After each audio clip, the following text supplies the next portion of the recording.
The psychologist Sandra L. Schneider once wrote, "The process of leniency involves accepting the reality of the current situation and finding a satisfying meaning therein, as opposed to misconstruing or denying the facts of the situation." Welcome to the A&P Professor, a few minutes to focus on teaching human anatomy and physiology with a veteran educator and teaching mentor, your host, Kevin Patton. In this episode, I discuss the trepidation of new learning, transparency about science models, and I ask if we should extend deadlines for our students.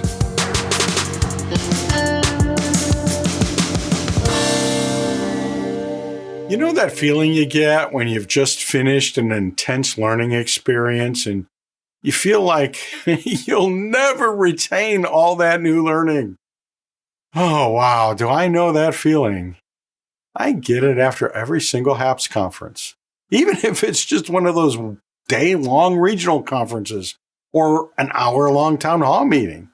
You might get that feeling too after participating in a AAA meeting. Or you might get that feeling after reading through an issue of Anatomical Sciences Education, the teaching journal from AAA. Or if you're in the HAPI program, you might get that feeling after a course.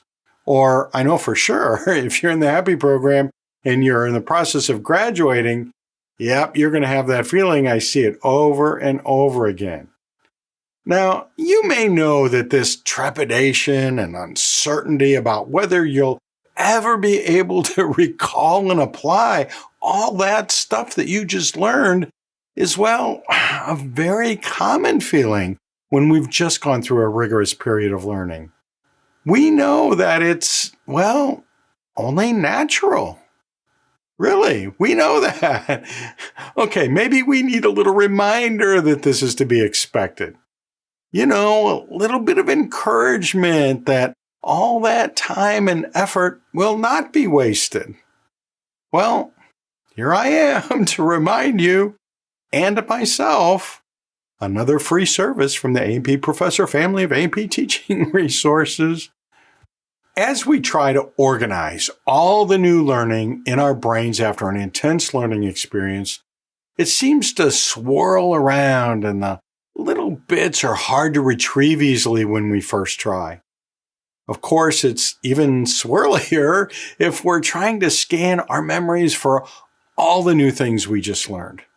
There are just too many of them for that to possibly work. And when it doesn't work, we somehow think, oh, there's nothing there. I'll never get all those nuggets of wisdom and useful skills back again. That's okay. Really, that's okay. It's expected. Because we're not really done with our learning at that point. Yeah, we may get a certificate or badge or even a diploma, depending on what it is that we just did. So, yeah, we're done in that sense. But we'll spend the next decade or two pulling out those things that we've learned, unpacking them and trying them on, and realizing that we need to refresh our learning. That's how it works.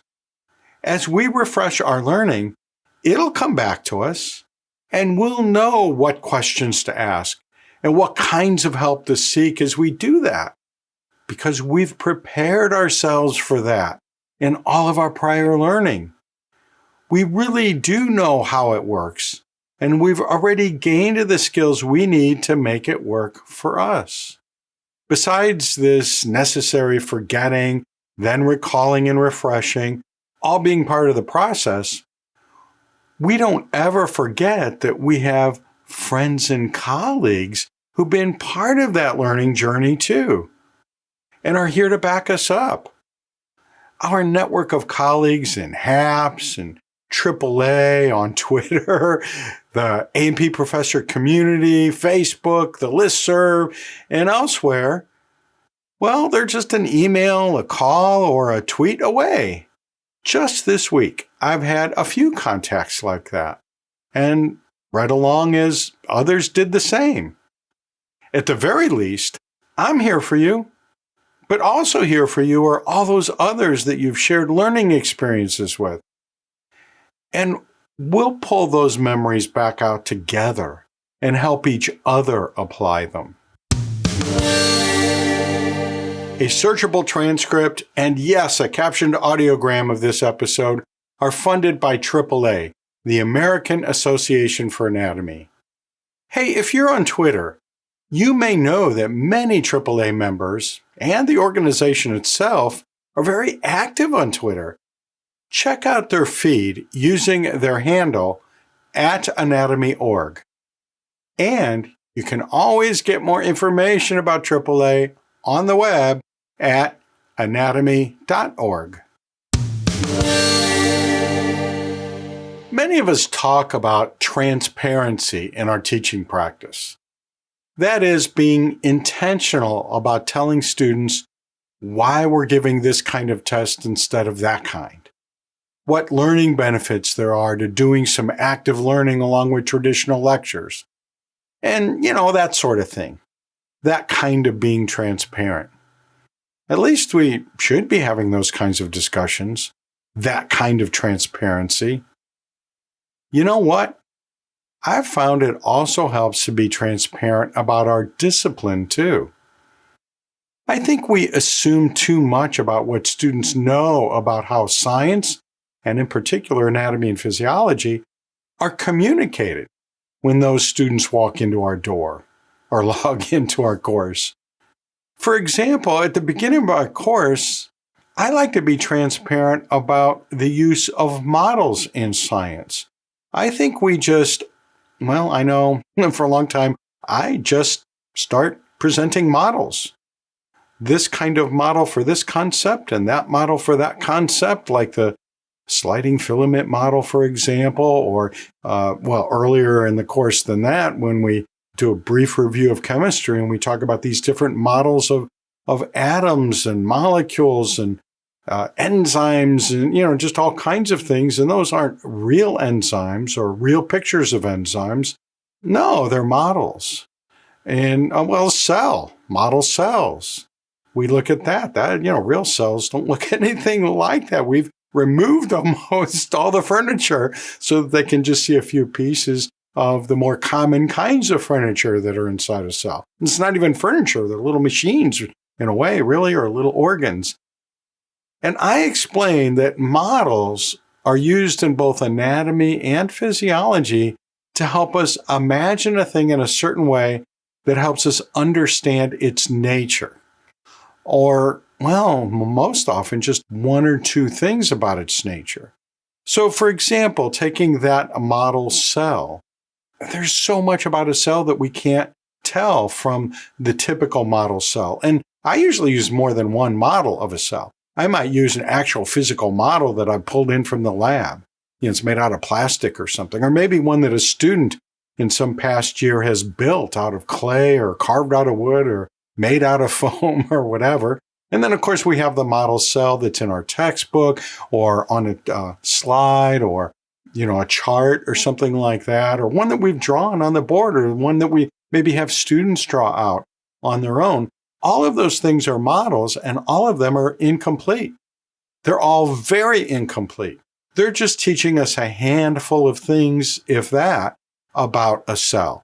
Or take physiological models. We often draw a diagram on the board, a flow chart, a kind of an engineering diagram, an engineering flow chart, when we talk about homeostasis and talk about, a variable, and we talk about a disturbance of that variable. So we draw that in, and then we draw, a sensor to detect changes in the variable, and then we draw in an integrator to compare the actual value to the set point value. So we have to draw all that in. And there's a variety of ways that all of us use that flowchart, the different styles of flowchart and so on. And you know what? None of them work completely. Well, none of them do. I mean, there are some best practices, I suppose, and there are probably things that work best for you in the way you tell the story for your students to help them understand what's going on with homeostasis. But that is not a complete understanding of homeostasis. That's why when I'm talking about homeostasis or the cell or many other things, I use more than one model. And I have a whole episode on 3 different models that I use in teaching homeostasis, for example. But there are other models that we might use for the sliding filament process in muscles. And I have an episode on a story I tell about that. So in a way, that's kind of a model. But all of those models are incomplete. So very early in my A&P course, what I do is I bring in, a little model car or a little model airplane. For a long time, I had a little model airplane that in my office that I would bring in and I asked them, what is this? And they'd, that's an airplane. And no, it's not. It's a model of an airplane. The particular airplane model that I had would not fly. I mean, maybe some will, but that one didn't. And it was actually a model of a passenger jet. And so I said, look, if this were a real airplane, it'd have working engines. It doesn't. It would have those little people you see inside, at least there was a flight crew in there that you could see their little heads. And that's about all they had to them was these little blobs for heads. And I said, those aren't real people. I mean, really, and if I opened this little door, which I was not able to do, if I opened that little door and went inside, am I going to find those tiny little drinks that they serve on the airline? No, I'm not going to do that. I'm not going to find any passengers in there either. I'm not going to find any little seats that are way too narrow and they're way too close together so that even a short person like me can't fit their knee in there comfortably. No. So there's some things about airplanes that you and I know right off the bat that I just listed that aren't in that model.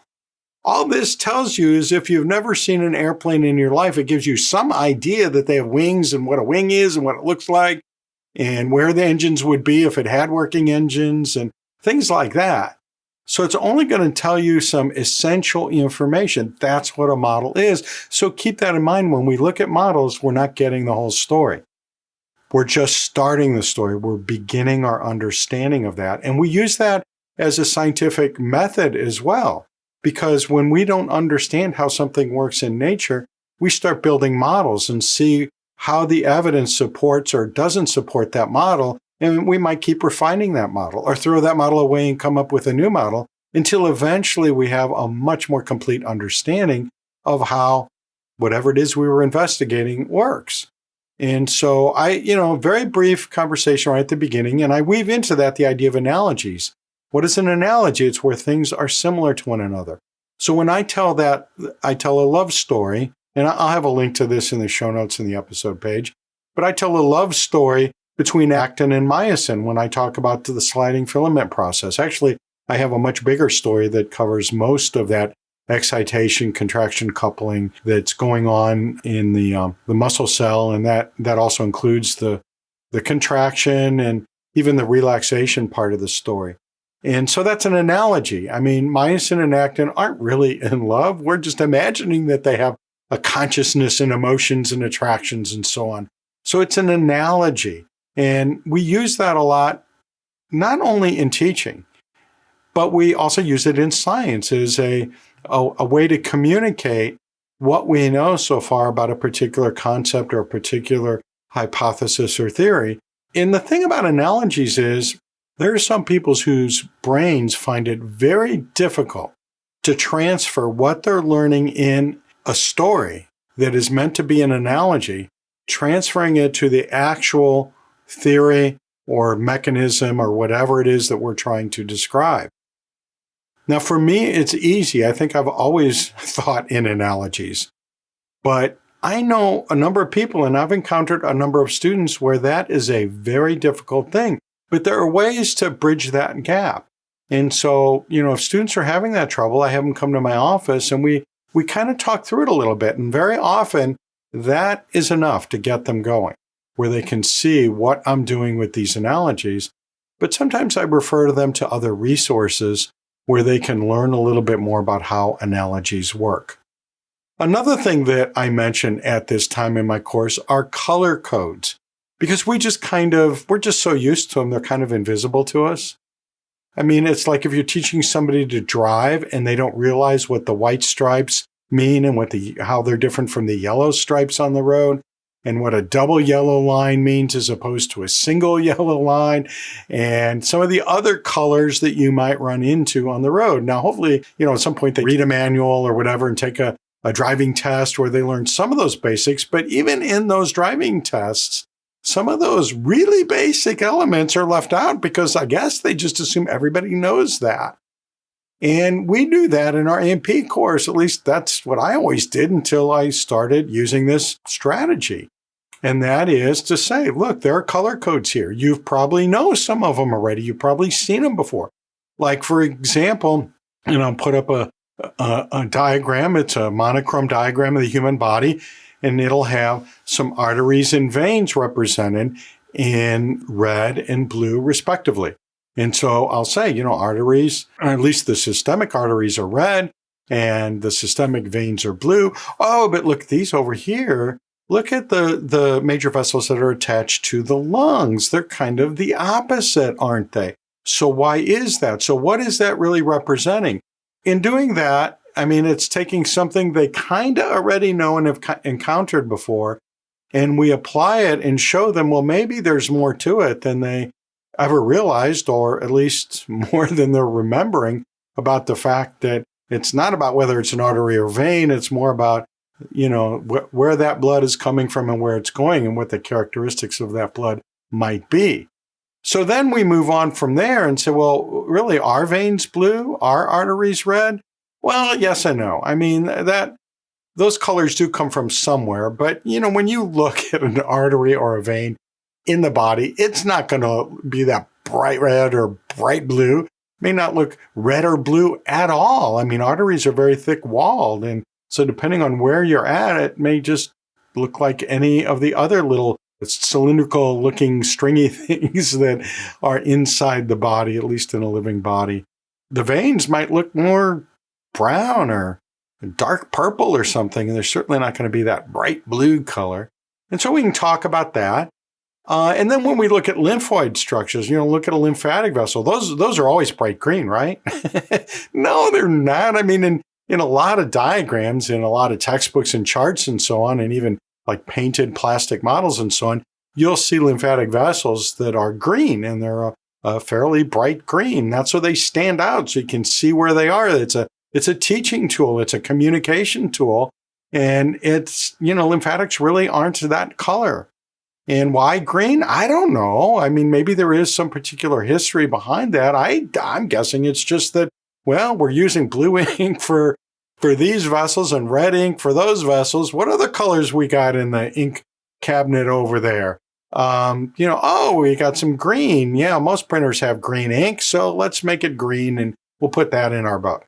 That's just it's a convention. It's not a realistic color. And what's especially confusing for some students, and I never thought of it this way, but I can see how it could be confusing for some naive students, and that is you'll have some illustrations, particularly in textbooks, but even on charts and stuff, where it's represented seemingly very realistically, and then you'll have this green vessel going through. And so you think, well, if everything else, the muscles are muscle color and the bones are bone color, and then I guess these green things are really green in the body.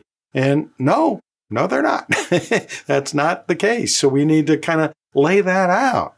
A lot of times nerves are yellow, and biliary structures like, gallbladder and bile ducts and that are green, and they may be greenish in real life, but they're not going to be that same lime green probably that we see in a book or on a chart. And sympathetic divisions, you'll often see the sympathetic division in orange and parasympathetic in green, but that's not very standard at all. You see lots of different colors being used to represent those two divisions of the autonomic nervous system. So, I could go on with a long list, but those colors that are used very often. So we just, I think need to lay that out to students and say, look, there are some colors that are commonly used. Some colors are not commonly used, but in a particular moment, an illustrator will choose a color that has good contrast with the other colors. So we can immediately pick it out. Why? Because we're first learning it. We're just trying to identify it.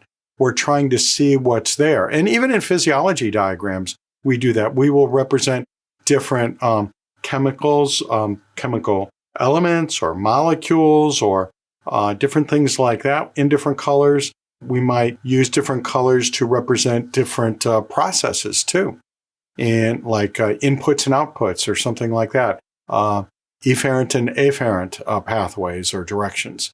It's something that we want to ask our students to pay attention to, but realize that they're a method of communication and they are not the actual colors of those substances or structures or processes. Another thing that I want to point out is, just really re-emphasize, because I know I've already mentioned it, but it's kind of a big deal, so it's worth mentioning again, and that is that these colors, sometimes there are standards and sometimes there aren't.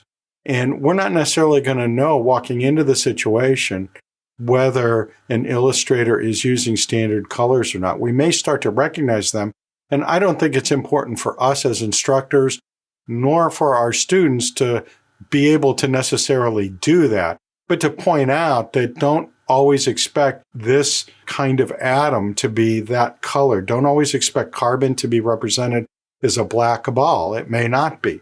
In another system, it may be a different color, or maybe an illustrator just decides for the purposes of contrast so that the reader, the viewer, will make an easier time of it trying to interpret that illustration. They'll pick some other color, like maybe a very dark purple or something, who knows. That's something to keep in mind as well. And there are some standards. I'll have some links in the show notes at the episode page of like some chemical systems. Going back to the 50s and 60s, Linus Pauling and some others. Some of them actually patented their system for coloring or using colors to represent different elements to build molecular models and so on. But there's the JMOL and an alternate version is JSMOL software that's online. It's web-based software that you can go in, and they have their own standard colors for building 3D models of different molecules. And we have systems where we represent different amino acids in different colors because, there's all those amino acids we're using to build a protein, and sometimes it's handy to use a color code to distinguish them. Although some of the more popular color codes that are used by biochemists actually, I don't think have very good contrast among them. So you can't always at a glance tell one amino acid for another in a model when they're using that particular system. We don't have to get that far into the weeds with our students. But, me and the podcast, I always go off into the weeds, and I just did that, didn't I? Sorry about that. We don't need to do that with our students, though. Just a brief introduction about the concept of what a model is, what an analogy is, what color codes are, and how we use them. And we can do that very easily at the very beginning of our course, taking less time than it took to listen to this segment. And we can do all that without unraveling the rest of our course. And I think if we're clear about these things up front, that is from the start, a lot of students will have an easier time getting traction in our course. Sure, some students won't need this kind of prep. Models and analogies and color codes are something they know about and they're comfortable with.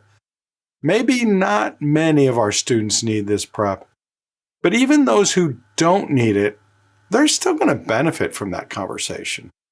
At least that's been my experience. The free distribution of this podcast is sponsored by the Master of Science in Human Anatomy and Physiology instruction, the HAPI degree. I'm on the faculty of this program at Northeastern College of Health Sciences, and I'm excited about the upcoming graduation of our latest cohort. If you know someone interested in all the evidence-based teaching strategies and how to apply them to all the major topics in the anatomy and physiology course, well, now is the time to get information and enroll in time for the new fall cohort, which is forming now. Check out this online graduate program at northeastcollege.edu/HAPI, that's HAPI, or click the link in the show notes or episode page. How lenient are each of us when it comes to letting our students miss deadlines? I gotta tell you, my attitude has evolved a bit over time. Actually, it's evolved a lot over time. Early in my teaching career, which just hit the 40-year mark, I was pretty strict with deadlines. I still consider them important, but I no longer let them damage a student's ability to succeed in my course. In fact, I rarely even think before I let a student slide on a deadline. What changed? My understanding of the human mind and heart, or more accurately, I got a deeper appreciation for the great variety of functional differences in thinking and feeling among my students, which I will never understand fully. They don't all think like me or feel like me, and they never will. I've got to pull free from my own perspectives and get myself out of the equation. What I mean by that is that knee-jerk response I have, where my inner voice says, I'd never have done that as a student. Yeah, maybe. Turns out I was a much better student in my memory than I probably was in real life. But even so, that's me. And my brain works unlike anyone else's. We're all at least a little bit unique in that way. My experience is that most students who ask for deadline extensions don't do it often. So it's really no big deal to accommodate these requests. For those who do it habitually, I can try to talk with them and try to find strategies to help them meet their deadlines. But some have tough struggles with that. Sometimes it's their home life or work life, or it could be their health, or they could have ADHD or be on the autism spectrum, or who knows? It's hardly ever that they're lazy or don't care. But I don't know. Even those attitudes of laziness or uncaring have causes that we don't always know about. I run into these situations when dealing with undergraduate students, graduate students, yes, even those training to be or already are professors themselves. And okay, I admit it, I've been known to miss deadlines in courses I've taken recently. The thing is, we're all likely to have some combination of other jobs and families and major and minor life catastrophes. And we're all living in stressful times, right? I kind of like when it happens when the learners are educators like me, so that we have a real life experience of needing a deadline extension or some other form of leniency. That helps with empathy when dealing with our own students. Well, at least that's the effect it has in me. A number of years ago, I had a student ask for an extension very near the end of the course, when it really is a super big hassle for me to accommodate them. My knee-jerk reaction was to say, no. But fortunately, I took a breath. Maybe I took more than one breath. And I told them, yeah, it's okay. I'll give you an extension. And I gave them some choices about how we could work it out. What I didn't know then, although they thought I knew, I just didn't, was that their spouse had just died suddenly the day before. And this learner and their young kids was struggling with everything. Luckily, I made the right call, especially when I added, if there's any way I can help you, let me know. They didn't end up asking for my help, but it did put me squarely for them rather than against them at a time when they really didn't need any greater burdens. I've learned that a teacher being for a student is one of the single most helpful things we can do for the success of our students. I didn't fully learn that until after my fumbling into it on occasion, and then enough intervening years to let that play out with various students, and then have them come back and tell me how this or that episode of leniency really made a difference in their lives, how it made them see faculty differently, as helpers and teammates rather than, overzealous referees or harsh judges. Okay, hold that thought. I'll be right back with more on this topic after a short break. Marketing support for this podcast is provided by HAPS, the Human Anatomy and Physiology Society, promoting excellence in the teaching of human anatomy and physiology for, over 30 years. If you're looking for all kinds of opportunities for expanding your mind and expanding your heart and doing it all alongside other like-minded anatomy and physiology faculty, just go to the approfessor.org/HAPS. That's HAPS. I've been discussing leniency when it comes to giving extensions for deadlines, for tests, and assignments. A question we might ask ourselves is, being lenient with students who ask for an extension fair to other students? I know, you've been thinking about this during the whole discussion, right? Fairness is an interesting and complex concept. And sometimes its strict interpretation is given an importance that I don't think it really deserves. I read with interest a Twitter thread not long ago on this very topic, in which one of the professors made a good point.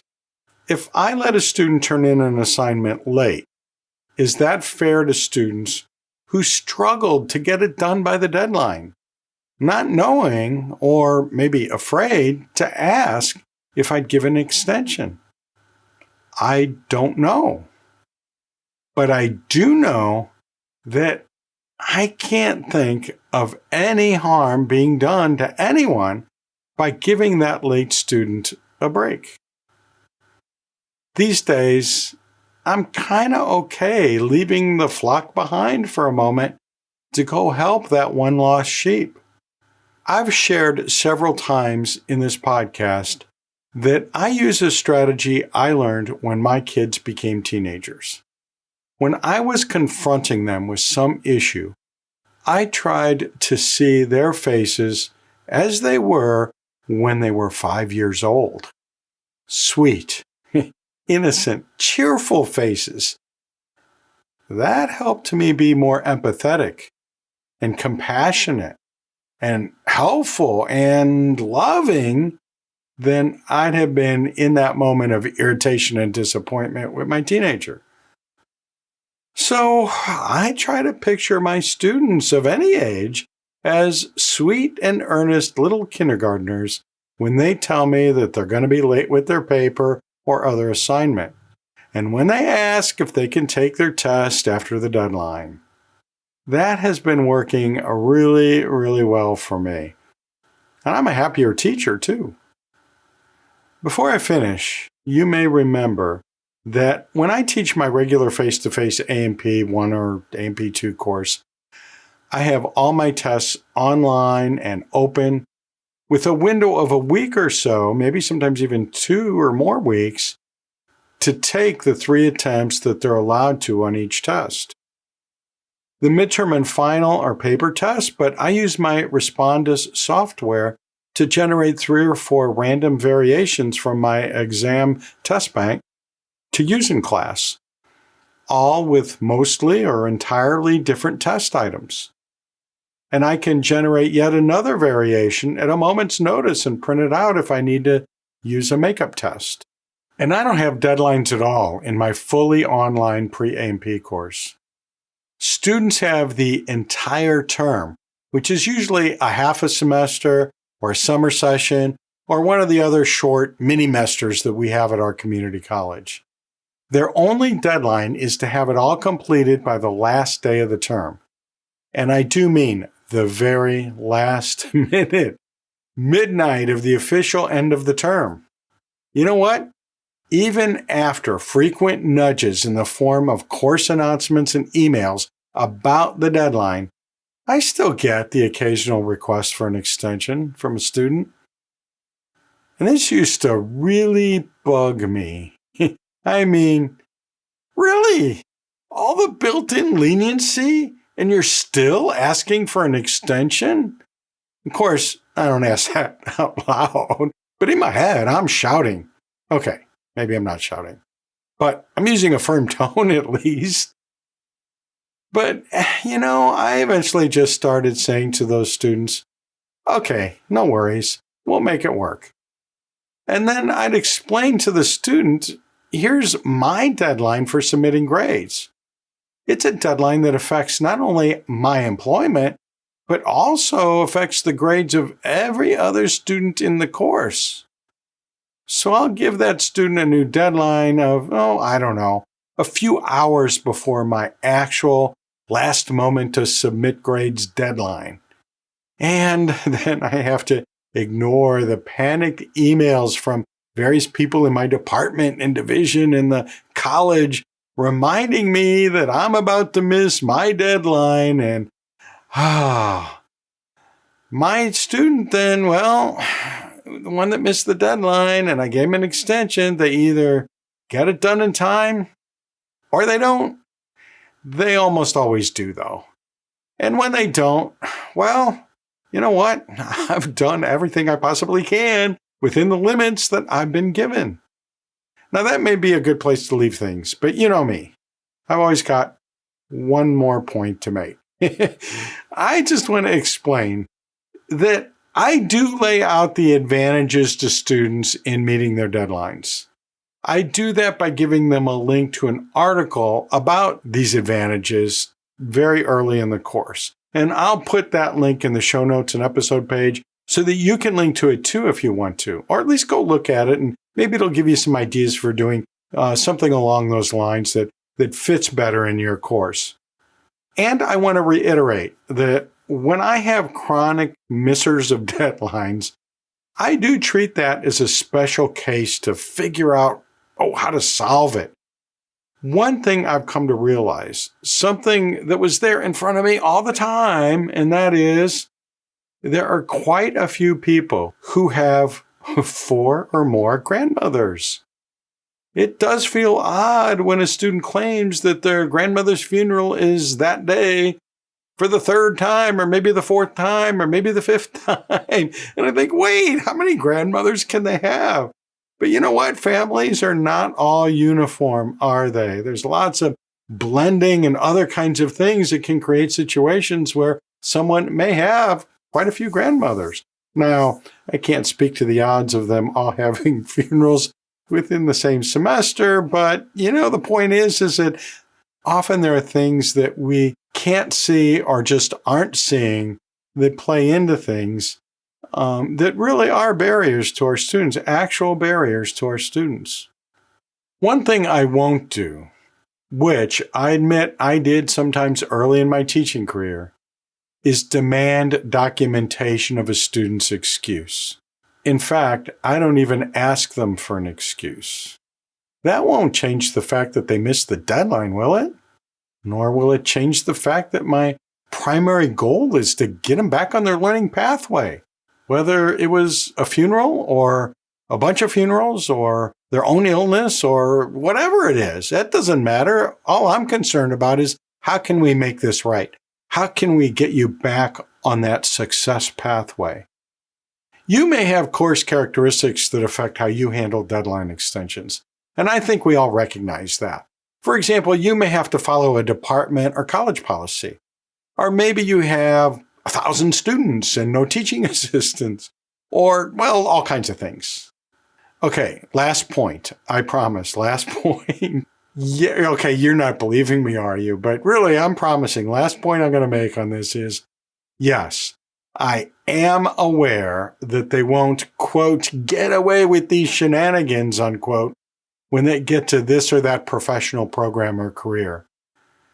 But in my course, they're not in a nursing course or a medical course or a clinical rotation or treating a client. They're only in my A&P course. They are in formation. That is, they're not fully formed yet. They're in formation. They're still kindergartners in a way, right? They're in a place where mistakes can still be made and kindness still be extended. I can counsel my students about how deadlines will become increasingly important and that now is the time to develop strategies to make that work without necessarily applying those penalties that they're going to face later on. Okay, now I'm done. Really, I'm done. No more points. Okay, I'm done for the moment. We'll just leave it there. I'm done for the moment. Want to get a lively debate about extending deadlines started at your next faculty meeting? Well, you can prime that pump by sharing this episode with a colleague. Simply go to the approfessor.org/refer to get a personalized share link that will get your friend all set up. If you don't see links in your podcast player, go to the show notes at the episode page at theapprofessor.org/112, where you can explore any ideas mentioned in this podcast. And while you're there, you can claim your digital credential for listening to this episode. Now, I know you have an opinion about extending deadlines for students. Well, we want to hear about it and anything else you want to bring up. Just call in with your questions, comments, and ideas at the podcast hotline. That's 1-833-LION-DEN or 1-833-546-6336. Or send a recording or written message to podcast@theapprofessor.org. And you're invited to join my private A&P teaching community way off the social platforms and listservs at theapprofessor.org/community. I'll see you down the road.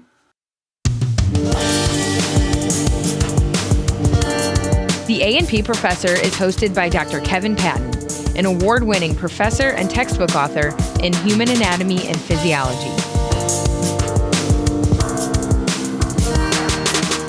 Please apply for a micro-credential for this episode by the deadline. If you miss the deadline, well, that's okay.